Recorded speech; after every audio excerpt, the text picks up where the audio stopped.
তো গাইস অমাবস্যার ভোগ হচ্ছে আর আমার এই বাবা রান্না করছে ভোগ। আর এই যে আমার এই বাপ বাদাম চোচা ছাড়াচ্ছে, ওখানে আমার মা জননী। বাদামে যেন একটা চোচা থাকে না, মা কিন্তু রাগ করবে।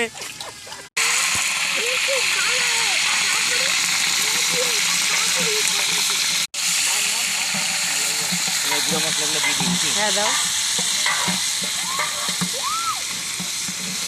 সবজি যাচ্ছে, মশলা কষানো হয়ে গেছে। আমার বাবা যে রান্না করে,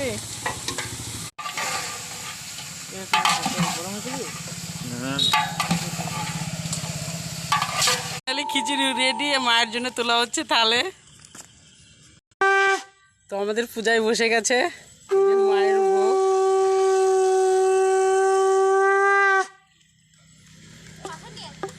শঙ্করা আমি যে কবে যে স্ক্রিন করে নেবো কার বাড়ি থেকে বলা যাবে না, তাহলে এটা কাজ